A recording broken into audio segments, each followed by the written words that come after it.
What up, y'all? It's the Robot Watcher. Grab your binoculars because I'm back with another video. It's time to follow up with this part 2 to the Travis Hunter video I did last week. Let's talk about that boy being a corner, real coverage demon, or something else. Let's get into it.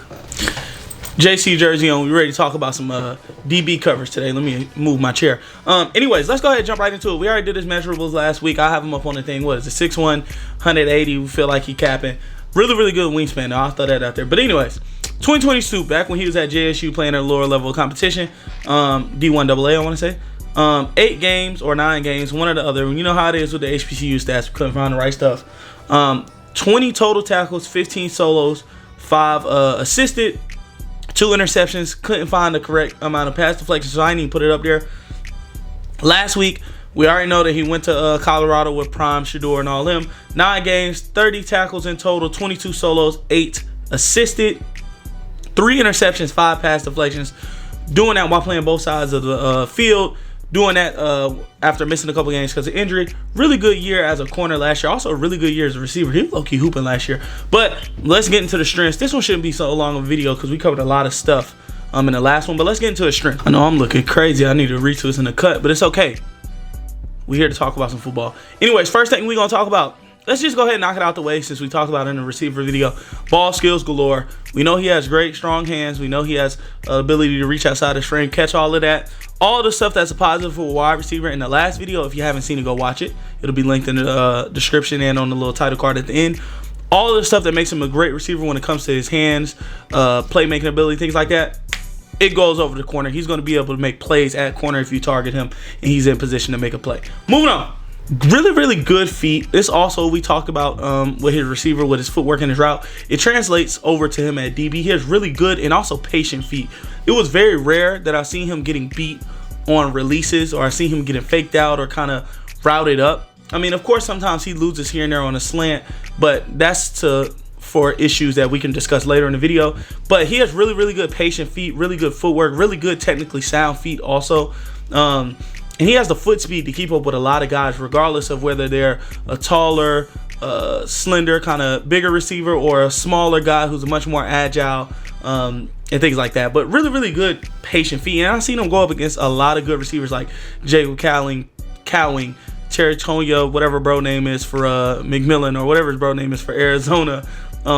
Holt for Colorado State. I can't remember bro from Washington State. I've seen him go up against a lot of good guys. Anyways, he has really good zone IQ, or really just good IQ anyway, to identify what route concepts he's going up against, to peel off and make plays against other guys. There was times in the red zone where he might have been in a cover 3 shell or a cover 2 shell, and he's locked up his man. Maybe not even locked up. He's in position where if they throw it to his man, he's making a play. So he knows the quarterback has looked off. Now he's watching the quarterback to see where he goes. He's able to peel off and make a successful pass breakup, interception, as we know with that TCU game.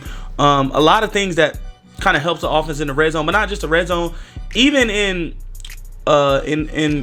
you know, down the field scenarios, not necessarily down the field. I don't know what I want to say. Outside of the red zone, maybe he doesn't make the play, but you see he's attempting to. Okay, he's in the right spot. I know it's one where he lost his footing, where he probably would have made maybe not a big hit because he is a slender guy, but made a play on the ball, or maybe even an interception if he didn't slip and lose his footing. So really good zone IQ, good feel, and good IQ for route concepts to peel off and things like that.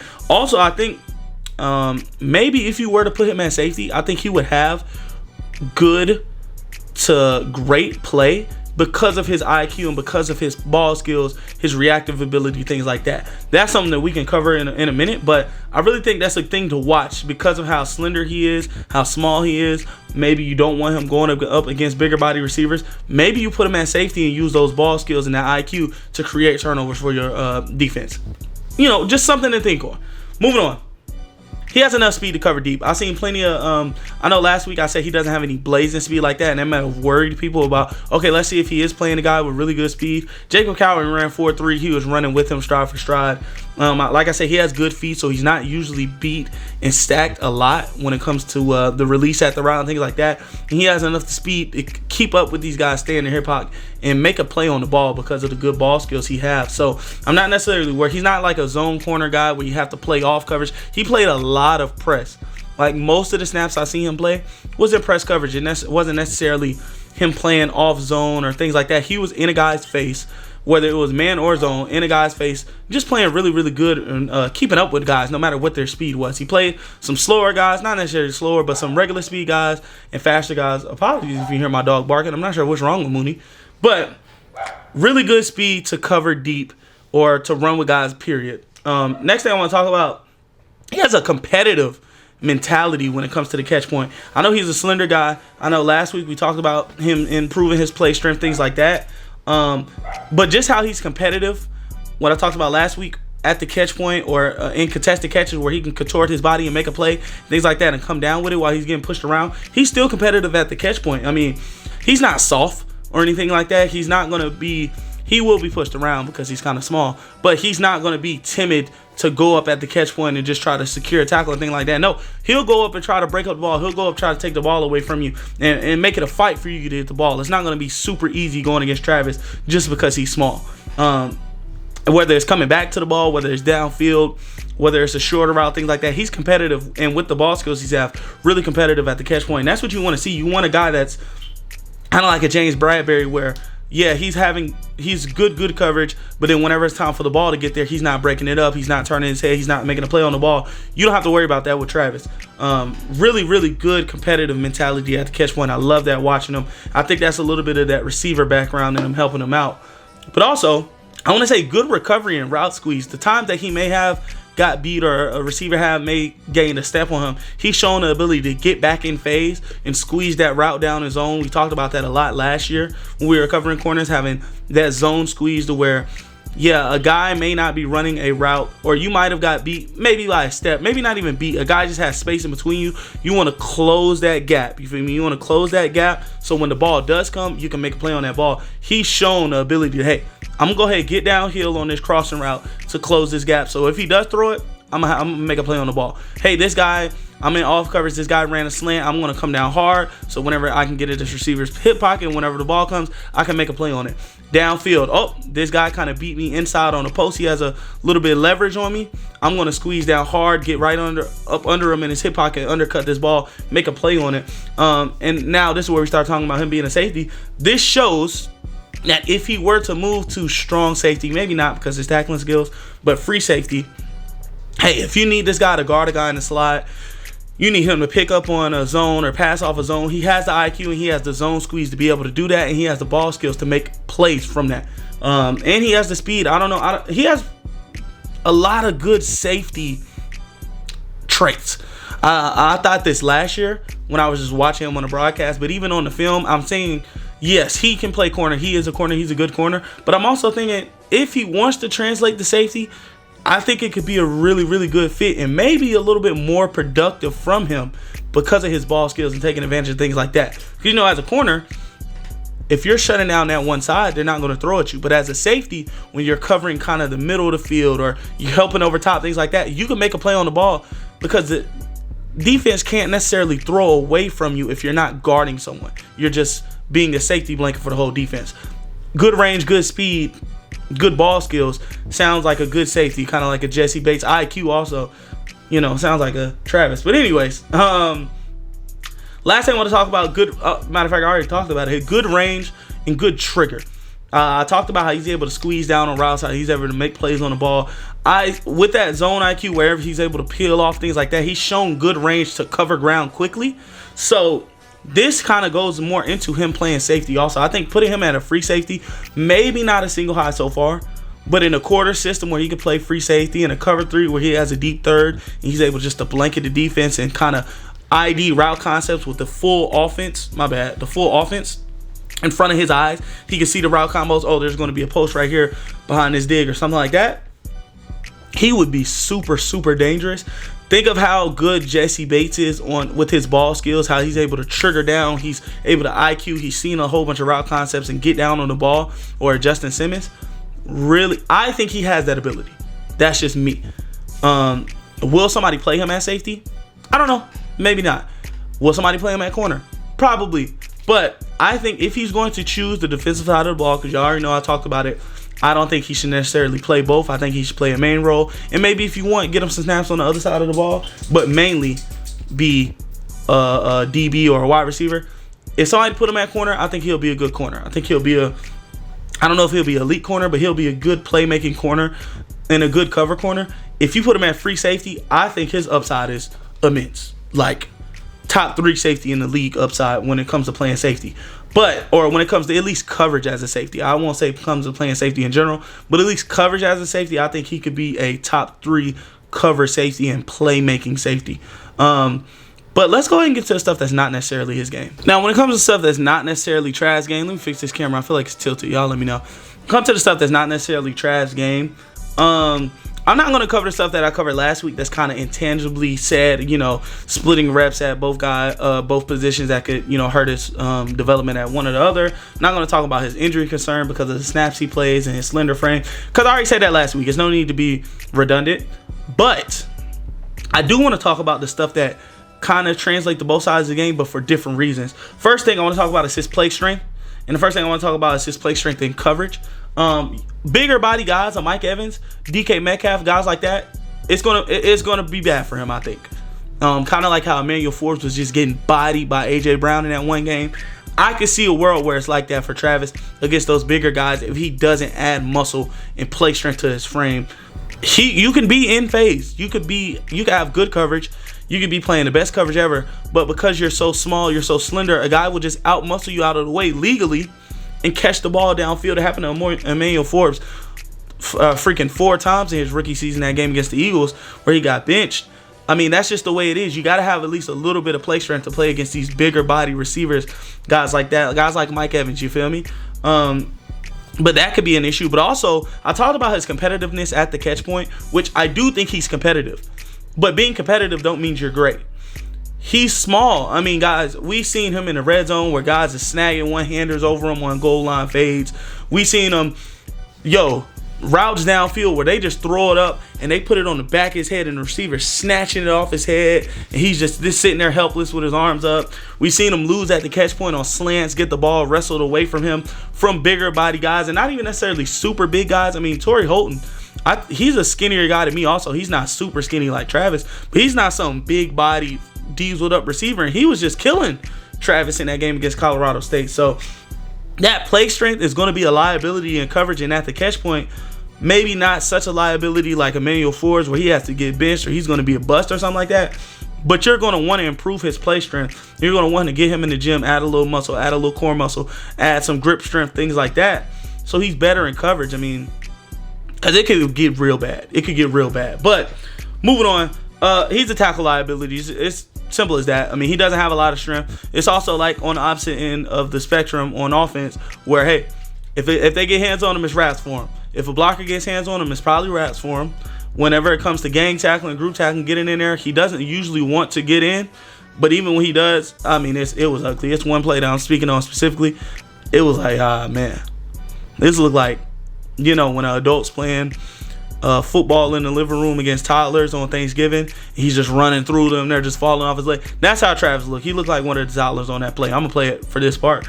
It was bad. I ain't going to lie. He is going to be a tackling liability at the next level, whether it's technique, whether it's effort, whether it's ability to tackle because of his strength, frame, things like that.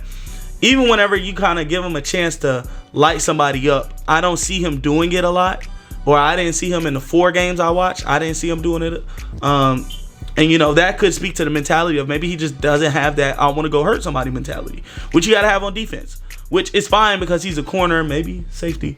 But it has to be noted that, hey, he is a tackling liability. Moving on. Consistent use of his hands within the route.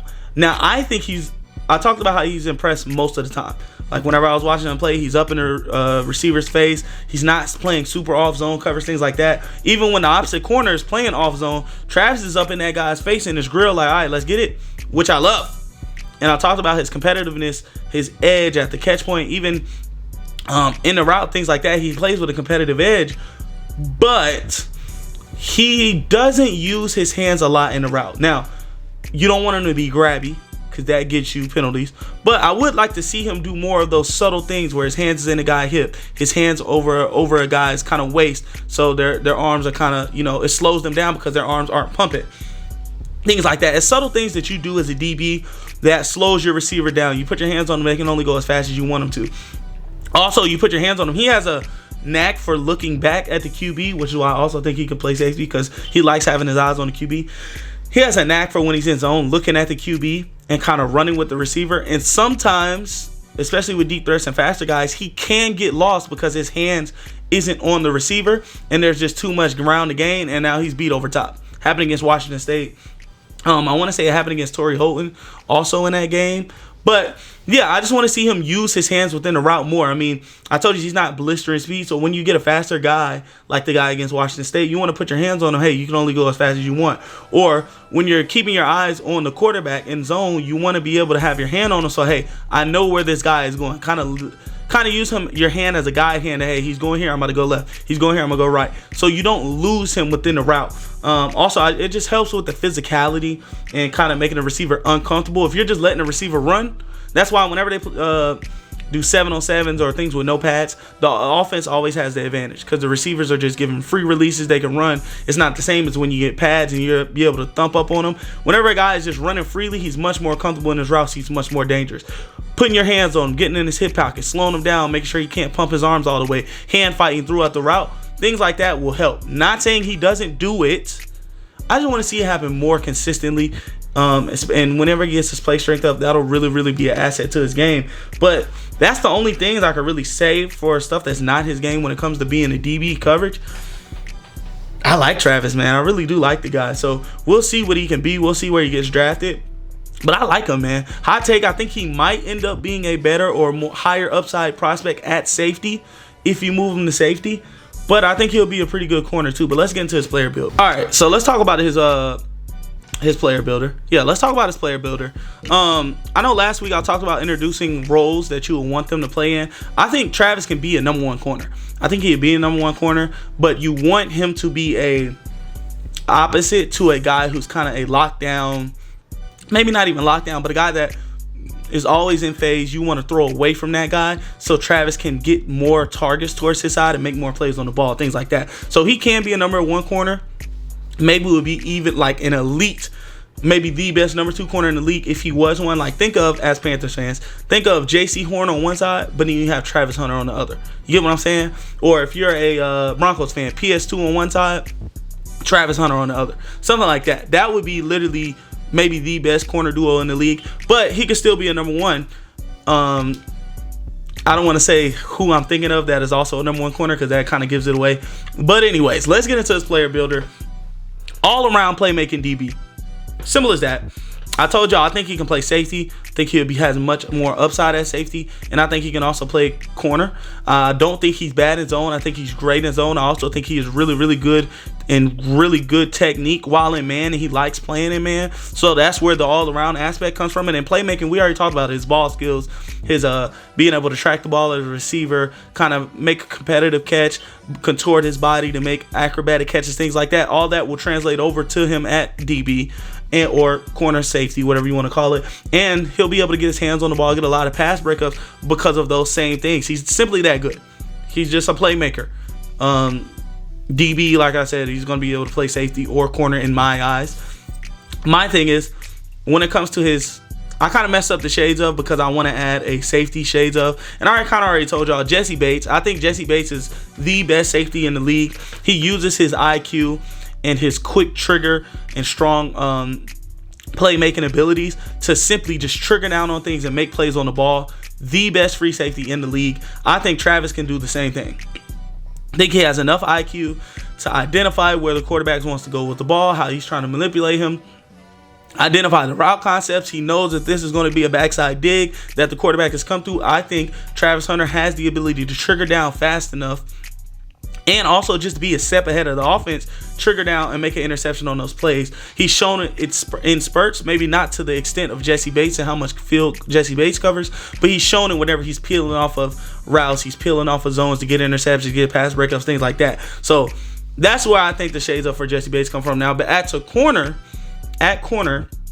It's why I said I think he can be a number one, because he's like AJ Terrell to me. AJ Terrell is not this blistering fast super speed guy. He's not this super physical beat him up, hold him kind of JC Horn type of guy, but he's just an all-around good cover corner. He doesn't create a lot of interceptions, what I think Travis will be a lot better at, but he gets a lot of pass deflections. He gets his hands on the ball. He is a number one corner, maybe not the most elite number one corner in the league, but a good number one corner. And if he was a number two, he'd probably be the best or second best number two in the league at corner. It'd be a really good player at as your number two corner. But yeah, kind of just remind me of each other. And last one, Chris Gamble. Panthers fans know Chris Gamble is a Panthers legend damn near for us. Also played wide receiver and corner in college.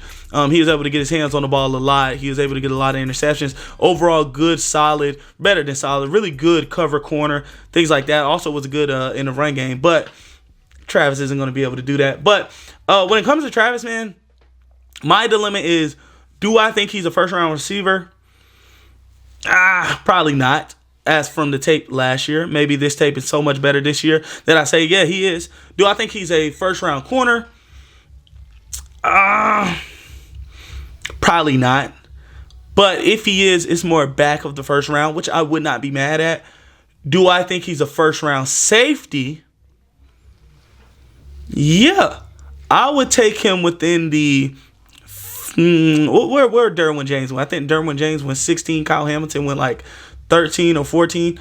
In that 14 to back of the draft range, 15 down, I would be completely fine with taking him at corner. But especially if you have the upside to move, or if you have the plan to move him to safety eventually, I'd be cool taking him there. But let's see if he improves that corner. Let's see if his play strengths get better. Let's see if he's able to get his hands on guys in the route, things like that. And maybe he'll end up being a first-round corner. But at safety, man, I really like him at safety. And I'm going out on the limb saying that because I don't really see too many people saying it. But he is just really good zone field and IQ, things like that. But that's all I got for y'all. I don't know what we're going to do next week. Might be talking about my boy Iko Leota, big Auburn War Eagle. But yeah, that's all I got for y'all, man. If you like the video, like, comment, subscribe, do all the YouTube stuff, share, comment what you think. Do you think Travis is a better wide receiver? Do you think Travis is a better corner? Let me know in the comments. Y'all didn't comment on the video last week. What's up with y'all boys, man? Lock in, man. Comment. But I'll see y'all next week. Every Friday we here dropping with a new one. It's been a real ball watcher. Put your binoculars up. I'm out.